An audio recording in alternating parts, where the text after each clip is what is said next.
Bonjour, ici Marie-Ève Blais, coordonnatrice au dossier de la santé et sécurité au hockey à Hockey Québec. Je souhaite la bienvenue au webinaire sur le protocole de gestion des commotions cérébrales élaboré par le ministère de l'Éducation et de l'Enseignement supérieur.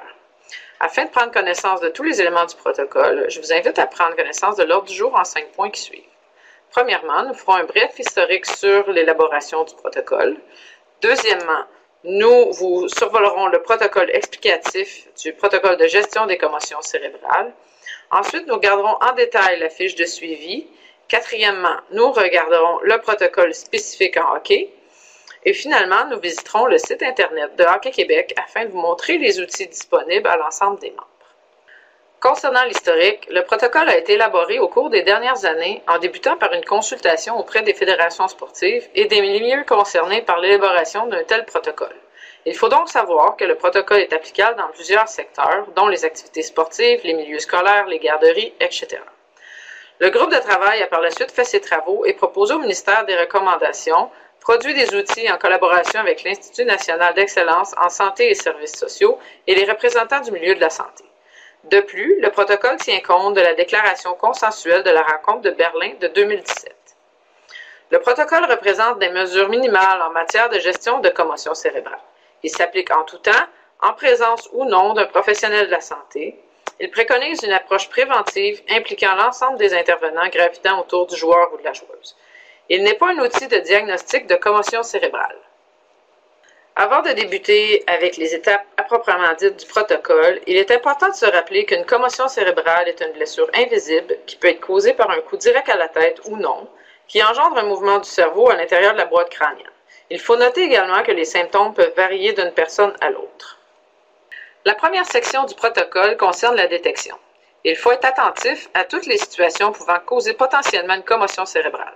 Il faut avoir l'œil ouvert et être à l'affût lors d'événements tels une chute, une collision, une mise en échec ou toute autre situation où le joueur ou la joueuse aurait pu subir une commotion.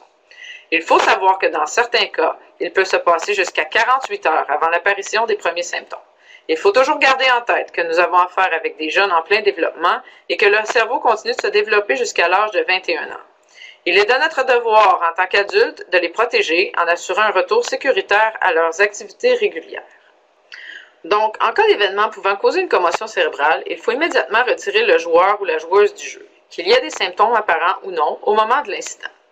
Ce retrait préventif doit être une durée de 48 heures. Lors du retrait du jeu, on fait la vérification des signes et symptômes et, le cas échéant, on se réfère à la fiche de suivi que nous regarderons ensemble plus tard dans le webinaire. Toutefois, si nous sommes en présence de signaux d'alerte, tels que décrits ici, une visite à l'urgence doit être faite dans les plus brefs délais. Il faut se rappeler que même si les symptômes sont d'intensité moindre ou de courte durée, il faut présumer de la présence d'une commotion cérébrale. En deuxième section, on parle de la phase d'observation. Cette dernière est d'une durée de 48 heures. Si le joueur ou la joueuse a été retiré du jeu préventivement en l'absence de signes et symptômes et que suite à cette période de repos de 48 heures, aucun symptôme n'est apparu, le joueur ou la joueuse est autorisé à reprendre ses activités sans avoir recours à une visite médicale. C'est uniquement dans cette situation où un participant pourra être retourné au jeu sans nécessité d'autorisation médicale. Toutefois, en présence de signes et symptômes, suite à la période de repos initiale, la reprise graduelle des activités intellectuelles sportives est enclenchée. En troisième lieu, on parle de la reprise graduelle des activités. Il est important de se rappeler qu'il doit y avoir un minimum de 24 heures d'écoulées entre chacune des étapes. La reprise graduelle peut se faire avant une première visite médicale si les conditions suivantes sont présentes. S'il y a absence de signaux d'alerte, s'il y a diminution graduelle des symptômes et s'il n'y a pas d'augmentation des symptômes en lien avec les activités. Les spécifications de chacune de ces étapes du retour aux activités intellectuelles et sportives seront vues précisément lorsque nous nous attarderons à l'explication de la fiche de suivi. La section 4 met l'emphase sur les moments clés où une évaluation médicale est nécessaire. Premièrement, en présence de signaux d'alerte, immédiatement après l'incident, à l'apparition de signaux d'alerte ou en présence d'une aggravation des signes ou des symptômes dans les heures ou les journées qui suivent, en présence ou à l'apparition de signes ou symptômes, en présence de signes de symptômes qui persistent au-delà de 10 jours et ce, sans amélioration évidente, et avant le retour à l'entraînement sans restriction pour un sport qui comporte des risques de contact, de collision ou de chute. En cinquième lieu, il est important qu'il y ait une bonne communication et une bonne concertation entre les intervenants gravitant autour du joueur ou de la joueuse. Donc, le participant, les parents, l'équipe, l'école et les intervenants médicaux ont tous un rôle à jouer afin que le retour aux activités régulières se fasse avec le meilleur succès possible et dans les meilleures conditions. Nous allons maintenant nous attarder à la fiche de suivi. Avant de procéder à son explication, il est important de savoir que cet outil n'est pas un outil pour diagnostiquer une commotion cérébrale et ne remplace aucunement un avis médical. Cet outil est disponible sur le site Internet de Hockey Québec et également sur le site Internet du ministère de l'Éducation. Et il faut savoir également que cette fiche doit suivre, suite à un événement de commotion cérébrale, le joueur ou la joueuse en tout temps, lors de ses évaluations et à chacune des étapes. Ceci permet de suivre son évolution et de connaître à quelle étape il est rendu et ce qui est possible de faire à chacune des étapes physiquement et au niveau des activités intellectuelles. Vous remarquerez qu'il est bien identifié, chacune des 6 étapes sont bien identifiées, qui font référence à l'explication du protocole que nous avons vu précédemment. Donc, les premiers items, il est important de noter le nom du joueur ou de la joueuse, son âge et la date de l'incident. En inscrivant la date de l'incident, il est possible de démontrer à quel moment la période de repos de 48 heures a été terminée et valider qu'il y a bien et bien eu un repos de 24 heures entre chacune des étapes. À l'étape numéro 1, on parle de la détection. Il est important, lors d'un événement de potentielle commotion cérébrale, de ne jamais laisser seul le joueur ou la joueuse et de le diriger vers la personne désignée pour la vérification. Lorsque nous faisons la vérification, il est important de cocher l'une des 5 options suivantes. Donc, nous devons identifier si le joueur ou la joueuse a été retiré en prévention d'un impact ou d'un mouvement brusque de la tête, dû à un doute sur l'information obtenue, suite à un historique de commotion cérébrale. Et identifier ici s'il y a eu présence de signes et symptômes. Et si c'est le cas, on doit remplir la section 5 au verso, donc en page 2, que nous allons voir plus tard. Et s'il y a eu des signaux d'alerte. Dans le cas de signaux d'alerte, évidemment, on l'a mentionné plus tôt, ça prend une évaluation médicale immédiate à l'urgence et on remplit la section 5 pour identifier les signaux d'alerte qui ont été observés. Évidemment, on demande le plus rapidement possible de communiquer avec les parents d'un mineur lors de la situation et leur expliquer la démarche. Afin de faciliter le retour et la prise d'informations par les différents intervenants, il est important de noter les circonstances de l'incident, l'activité, les causes, le type d'impact, la partie du corps touchée, etc. À l'étape 2, on parle de la période d'observation. Donc, il est important de noter une des 2 options suivantes. Donc, dans le cas où le joueur ou la joueuse a été retiré préventivement et n'aurait jamais présenté de signes ou symptômes depuis le début du retrait et qui aurait réussi sa période d'observation de 48 heures sans apparition de symptômes, il peut reprendre ou elle peut reprendre l'activité sans passer par les étapes de reprise graduelle des activités. La démarche serait terminée à cette étape-ci. Par contre, en présence de signes et de symptômes ou de symptômes, on doit amorcer immédiatement l'étape de repos initial et on remplit la section 5 au verso en 2e page de la fiche d'observation. On demande une évaluation médicale le plus tôt possible pour un diagnostic. À la section 3, on parle de la reprise graduelle des activités. À cette étape-ci, nous devons également compléter la section 6 en 2e page de la fiche de suivi du joueur ou de la joueuse. Donc, c'est important de noter que la période de repos initiale de 48 heures a été complétée. Et ensuite, à chacune des étapes, on coche au moment où chaque étape du retour a été suivie. J'attire votre attention sur le fait que le retour se passe en 6 étapes au niveau de la reprise des activités physiques et sportives et se passe en 3 étapes au niveau des activités intellectuelles. Les étapes 1, 2 et 3 des activités intellectuelles et les étapes 1, 2 et 3 des activités sportives se passent simultanément. Nous allons le voir de plus en détail dans le protocole spécifique au hockey. À la section 4, on parle des évaluations médicales, tel qu'il vous a été décrit dans l'explication du protocole de gestion des commotions cérébrales vu précédemment. Il y a 5 situations où une visite médicale doit être faite. Donc, en présence des signaux d'alerte immédiatement après l'incident, à l'apparition de signaux d'alerte dans les heures ou les jours qui suivent, en présence ou l'apparition de signes et symptômes, et en présence de signes et symptômes qui persistent au-delà de 10 jours. Et ensuite, on a besoin d'une évaluation médicale avant le retour à l'entraînement sans restriction. À la section 5, qui a été mentionnée en référence lors des étapes précédentes, nous prenons connaissance des précisions sur les signes et les symptômes. Donc ici, au départ, on parle des signaux d'alerte qui nécessitent l'urgence ou le 911. Donc, on parle de signes tels qu'une perte de connaissance, des vomissements répétés, des problèmes d'équilibre graves, troubles de l'élocution, des problèmes de détérioration de l'état de conscience, etc. On parle également de signes et de symptômes rapportés. Quand on parle de signes, c'est des comportements ou des situations qu'on peut observer de l'extérieur. Tandis que tant qu'on parle de symptômes, les symptômes, c'est quelque chose qui est ressenti, qui est rapporté par le joueur ou la joueuse. Donc, il est important dès l'occurrence de l'événement de commotion cérébrale, de prendre en note les signes qu'on a observés et les symptômes rapportés, que ce soit dans les 24 premières heures et entre les 24 et les 48 heures suivantes. Ceci aidera les suivis médicaux et suivis d'étapes. À la section 6, on demande de colliger le moment où les étapes sont complétées avec succès. La première étape étant le repos initial de 48 heures, on demande de limiter les activités intellectuelles et physiques et sportives, ainsi que la conduite de véhicule jusqu'à une diminution graduelle des symptômes. On indique la date et on peut procéder au retour aux activités intellectuelles de façon graduelle. La première étape de retour aux activités intellectuelles, il est autorisé de réaliser des activités intellectuelles par période de 15 à 20 minutes, par exemple un peu de lecture, de la télévision, de la musique. Il faut limiter les activités pendant quelques jours pour assurer un réel repos. Une fois cette étape complétée avec succès, on écrit la date à l'endroit ici.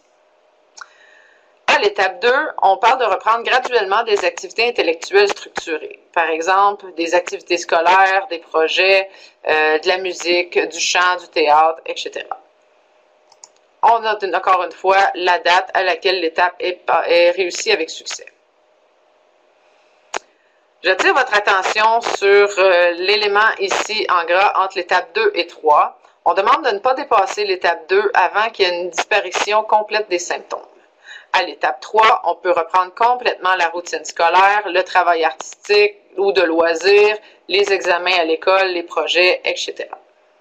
Toujours à la section 6, on parle maintenant de la partie qui consiste au retour aux activités physiques et sportives. Comme mentionné précédemment, les 3 premières étapes du retour aux activités physiques et sportives se fait au même moment que le retour aux activités intellectuelles.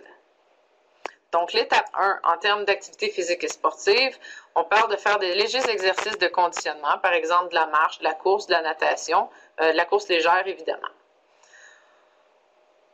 J'attire votre attention sur la phrase en gras ici. Donc, on ne doit pas passer à l'étape 2 sans avoir eu une première évaluation médicale. Une fois l'évaluation médicale, évidemment, avant l'évaluation médicale, une fois que cette étape-ci est bien complétée, réussie, on écrit encore une fois la date. 24 heures plus tard, on peut entamer, si tout s'est bien passé, on peut entamer l'étape 2 après la visite médicale. À l'étape 2, on peut effectuer individuellement un entraînement physique sportif propre à l'activité, sans contact, sans pirouette, sans saut. Si c'est bien complété, bien réussi, on marque la date, 24 heures plus tard, on peut effectuer individuellement avec un coéquipier un entraînement physique ou sportif propre à l'activité. Par exemple, faire des passes et inscrire la date une fois l'étape complétée. L'étape 4, on ne doit pas y accéder sans avoir une reprise complète des activités intellectuelles et la disparition des symptômes. Donc, comme on voyait plus tôt, l'étape 1, 2 et 3 au niveau des activités intellectuelles doit être réussie et sans symptômes avant de passer à l'étape 4 au niveau du retour aux activités physiques de l'étape 4. Donc, à l'étape 4, on parle d'effectuer un entraînement physique ou sportif pratique en équipe, sans contact, sans mêlée, donc d'une durée habituelle, on augmente la résistance, mais on fait attention à ce qu'il n'y ait pas de possibilité de collision. Avant d'entamer l'étape 5 et 6, il est important d'aller avoir une visite médicale pour autoriser un retour au jeu et un retour à l'entraînement sans restriction. L'étape 5 comporte une pratique complète avec contact physique, mise en échec le cas échéant, les contacts, les mêlées. Donc, c'est une pratique régulière. Ensuite de ça, on peut, 24 heures plus tard, évidemment, on peut retourner à la compétition, au match, tournoi, etc. Donc, les activités régulières de l'équipe. À chaque moment, si des symptômes font leur réapparition, il est important de retourner à l'étape précédente et la refaire avec succès avant d'entamer la prochaine étape. De plus, il est important à chacune des étapes, particulièrement à la 6e étape après le retour au jeu complet, de garder un œil sur le joueur ou la joueuse suite au premier, deuxième, troisième match dans les semaines suivantes afin de s'assurer que le retour se fait avec succès, qu'il n'y a pas de retour des symptômes et des signes de commotion cérébrale. Tel que mentionné dans l'ordre du jour, Hockey Québec a préparé pour vous un tableau explicatif du protocole de gestion des commotions cérébrales en incluant des notions spécifiques à la pratique du hockey sur glace. On vous rappelle donc que suite à un événement causant potentiellement une commotion cérébrale, il y a une période obligatoire de repos et d'observation d'une durée de 48 heures, ainsi qu'un minimum de 24 heures entre chacune des étapes du protocole. Comme nous avons vu précédemment, le protocole se déroule en 6 étapes distinctes. Bien que les étapes de retour aux activités intellectuelles ne soient pas détaillées dans ce tableau, on voit tout de même que les 3 premières étapes du retour aux activités intellectuelles se déroulent en même temps que les 3 premières étapes de retour aux activités physiques et sportives. Comme nous avons vu en détail les étapes du protocole précédemment, nous allons maintenant nous attarder aux exemples spécifiques au hockey sur glace pour chacune de ces étapes. À l'étape 1, il n'y a pas d'activité spécifique au hockey sur glace puisqu'on parle d'activités légères telles que la marche, la course légère, la natation ou le vélo. Il est très important de ne pas dépasser l'étape 2 avant d'obtenir une première évaluation médicale.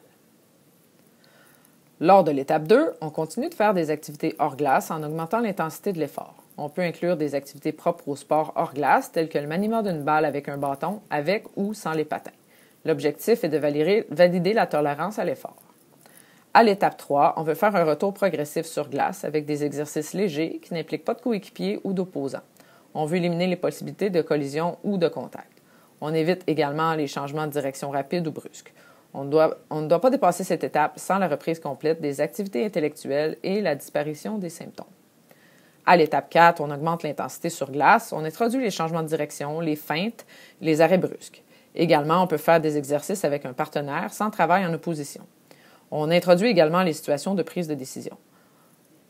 On ne doit pas dépasser cette étape sans une autorisation médicale pour le retour aux entraînements sans restriction. Nous sommes donc rendus à l'étape 5 où le jeune peut participer à une pratique où il y aura des possibilités de contact et des risques de collision. Après 24 heures, si cette étape est bien réussie, le joueur ou la joueuse pourra retourner aux activités complètes de son équipe. À cette étape, malgré que le retour peut sembler complet, il est important de continuer à faire une surveillance afin de s'assurer qu'il ou qu'elle tolère bien le retour au jeu et qu'il n'y ait pas apparition de signes ou symptômes. Il faut se souvenir qu'à chacune des étapes, s'il y a apparition de signes ou symptômes, nous devons retourner à l'étape précédente et encore une fois, attendre 24 heures avant de passer à l'étape suivante. Nous vous invitons maintenant sur le site Internet de Hockey Québec au www.hockey.qc.ca afin de prendre connaissance de certains outils qui sont disponibles pour vous concernant les commotions cérébrales. Donc, sur la page d'accueil, vous descendez votre curseur jusqu'au bouton « Commotion cérébrale ». En cliquant dessus, vous arriverez directement à la section concernant le sujet.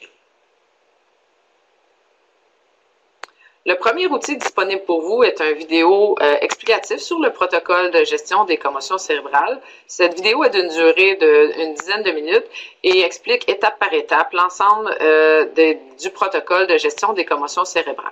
Cette vidéo a été faite en collaboration avec M. Dave Ellenberg, neuropsychologue, ainsi que Mme Chantal Daigle, coordonnatrice de l'enseignement clinique en kinésiologie à l'Université de Montréal. De plus, vous verrez ici l'outil que nous avons regardé précédemment dans le webinaire, donc le protocole de gestion des commotions spécifique au hockey. Vous pouvez donc l'imprimer, le télécharger et le partager à cet endroit. Ensuite, nous avons le protocole complet de gestion des commotions ainsi que la fiche de suivi que nous avons vue dans les étapes précédentes du webinaire. Ces deux outils sont également disponibles en français et en anglais sous les rubriques Concussion Management Protocol ainsi que Concussion Tracking Sheet. Vous avez également un dépliant sur les commotions cérébrales disponible également en français et en anglais.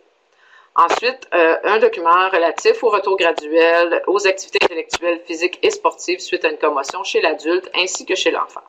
Ces deux documents sont également disponibles dans les deux langues.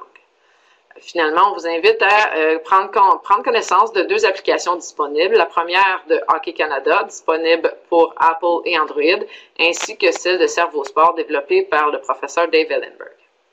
Ceci met fin au webinaire sur les commotions cérébrales et souhaitons que cette activité a permis d'augmenter vos connaissances et permettra de bien identifier, détecter et gérer les commotions cérébrales le cas échéant au sein de votre équipe. Merci et bonne saison.